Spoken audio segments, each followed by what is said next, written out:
We have schools because we hope that someday when children have left schools that they will still be able to use what it is that they've learned. And there is now a massive amount of evidence from all realms of science that unless individuals take a very active role in what it is that they're studying, unless they learn to ask questions, to do things hands-on, to essentially recreate things in their own mind and then transform them as is needed, the ideas just disappear. The student may have a good grade on the exam. We may think that he or she is learning, but a year or two later, there's nothing left.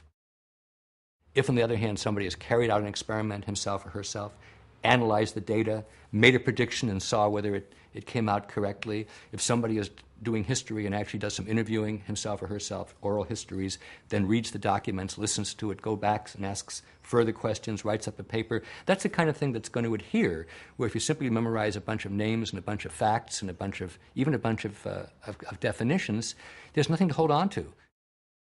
The idea of multiple intelligences comes out of psychology.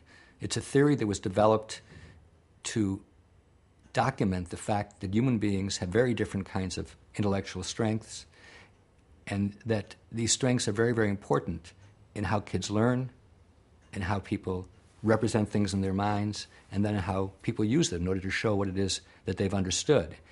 If we all had exactly the same kind of mind and there was only one kind of intelligence, then we could teach everybody the same thing in the same way and assess them in the same way, and that would be fair.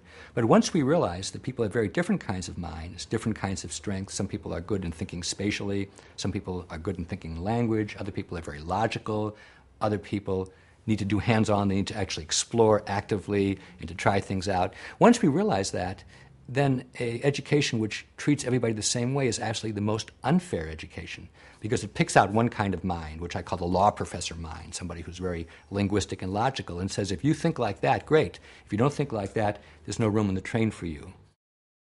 If we know that one child has a very spatial or visual spatial way of learning, another child has a very hands-on way of learning, a third child likes to ask deep philosophical questions, a fourth child likes stories. We don't have to talk very fast as a teacher.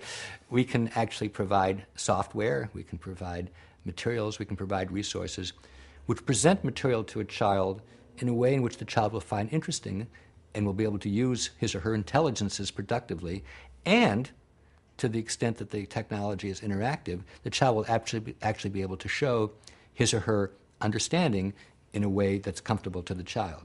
We have this myth that the only way to learn something is read it in a textbook or hear a lecture on it, and the only way to show that we've understood something is to take a short answer test or maybe occasionally with an essay question thrown in. But that's nonsense.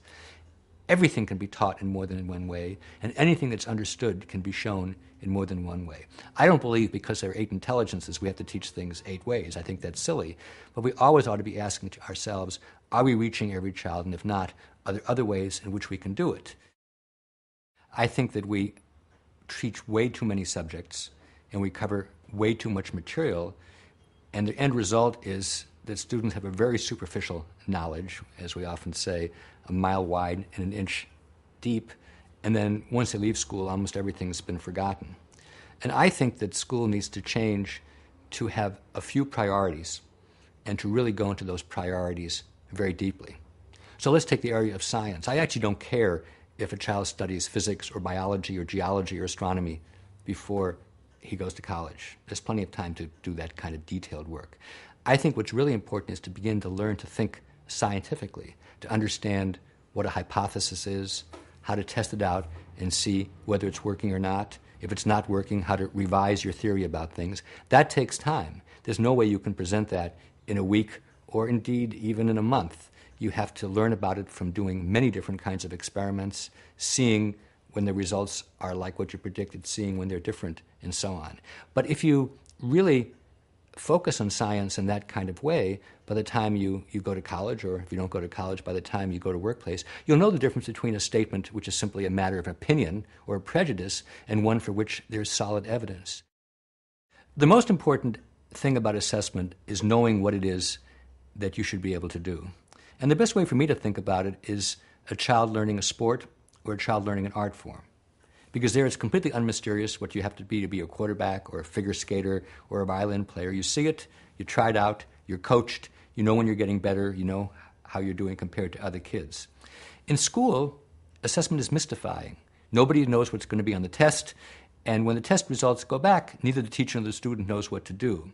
So what I favor is highlighting for kids from the day they walk into school, what are the performances and what are the exhibitions for which they're going to be accountable. Let's get real.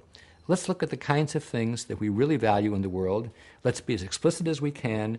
Let's provide feedback to kids from as early as possible, and then let them internalize the feedback so they themselves can say what's going well, what's not going so well. I'm a writer, and initially I had to have a lot of feedback from editors, including a lot of rejections. But over time, I learned what was important. I learned to edit myself, and now the feedback from editors is much less necessary. And I think anybody as an adult knows that as you get to be more expert in things, you don't have to do so much external critiquing. You can do what we call self-assessment.